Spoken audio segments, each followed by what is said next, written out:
Yellow బ్యాచ్కి ఝలకిచ్చారు IPS IAS అధికారులు. తమపై అడ్డగోలు రాతలు, అబద్ధపు ఆరోపణలపై లీగల్ యాక్షన్కు దిగాలని ఐపీఎస్ ఐఏఎస్ అధికారులు నిర్ణయించారు. చంద్రబాబు, పురంధేశ్వరి, టీడీపీ, ఈనాడు, ఆంధ్రజ్యోతి, టీవీ5కి లీగల్ నోటీసులు ఇవ్వాలని నిర్ణయం తీసుకున్నారు. ఈనాడు పత్రికపై లీగల్ యాక్షన్ తీసుకోవాలని సిఎస్ జవహర్ రెడ్డి నిర్ణయం తీసుకున్నట్టుగా తెలుస్తోంది. టీడీపీ, బీజేపీ, జనసేన, పురంధేశ్వరి, ఈనాడుపై ఇప్పటికే ఐపీఎస్ అధికారుల సంఘం ఈసీకి ఫిర్యాదు చేసిన విషయం తెలిసిందే.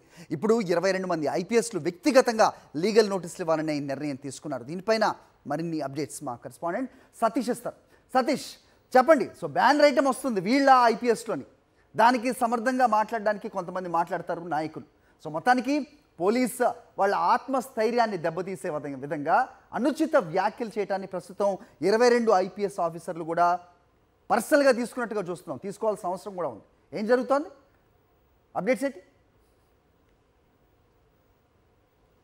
మరి ఖచ్చితంగా ఆంధ్రప్రదేశ్ రాష్ట్రంలో ప్రస్తుతం ఎన్నికల కమిషన్ పరిధిలో, ఎన్నికల కమిషన్ ఆధ్వర్యంలో పనిచేస్తున్నటువంటి ఆల్ ఇండియా సర్వీసెస్ అధికారులని మనోధైర్యాన్ని దెబ్బతీసేలాగా, వాళ్ళపైన చెడు అభిప్రాయాన్ని కలిగించేలాగా, రాజకీయ దురుద్దేశంతో వాళ్ళ కెరీర్ని దెబ్బ కొట్టేలాగా వ్యవహరిస్తున్నటువంటి తెలుగుదేశం పార్టీ, చంద్రబాబు నాయుడు, పురంధేశ్వరి, జనసేన, ఈనాడు, ఆంధ్రజ్యోతి, టీవీ5 పత్రికలపైన ఇక లీగల్ యాక్షన్కి దిగాలని అటు ఐపీఎస్ అధికారులు, ఇటు ఐఏఎస్ అధికారులు కూడా నిర్ణయించుకున్నటువంటి పరిస్థితి. గడిచినటువంటి వారం రోజులుగా జరుగుతున్నటువంటి పరిణామాలు, ముఖ్యంగా ఐపీఎస్ అధికారుల బదిలీల అంశం దగ్గర నుండి కూడా టార్గెట్ చేస్తూ సుమారుగా 22 మంది ఐపీఎస్ అధికారులను టార్గెట్ చేస్తూ వాళ్ళపైన తప్పుడు ఆరోపణలు, ఒకవైపు పురంధేశ్వరి తన ఫిర్యాదులో ఈసీఐకి తప్పుడు ఆరోపణలతో లేఖ రాయడం, అందులో ఐపీఎస్ అధికారులు అవినీతి పరులంటూ, లంచాలు తీసుకుంటున్నారంటూ, అదేవిధంగా ఎర్రచందనం స్మగ్లింగ్లో భాగస్వాములు అయ్యారంటూ, ఫోన్ ట్యాపింగ్ వ్యవహారాల్లో భాగస్వాములు అయ్యారంటూ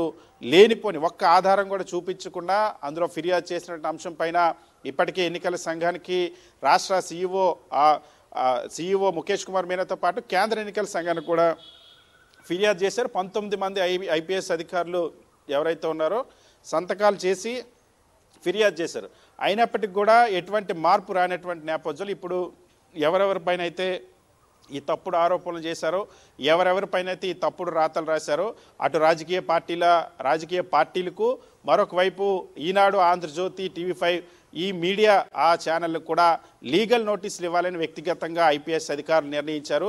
ఇప్పుడు ఎందుకంటే వాళ్ళు ఇచ్చినటువంటి ఖండన కానీ వాళ్ళ వెర్షన్ కూడా తీసుకోకుండా దురుద్దేశపూర్వకంగా చేసినటువంటి తప్పుడు ప్రచారాన్ని సీరియస్గా తీసుకున్న, దీన్ని ఎట్టి పరిస్థితుల్లో వదిలిపెట్టేది లేదు. ఇది మొత్తం పోలీస్ వ్యవస్థని, ఐపీఎస్ వ్యవస్థని ప్రతిష్టని దెబ్బతీసేలాగా ఆ పత్రికలు, ఆ పార్టీలు వ్యవహరిస్తున్నాయని లీగల్ నోటీస్ ఇవ్వడానికి సిద్ధపడినటువంటి పరిస్థితి ఉంది.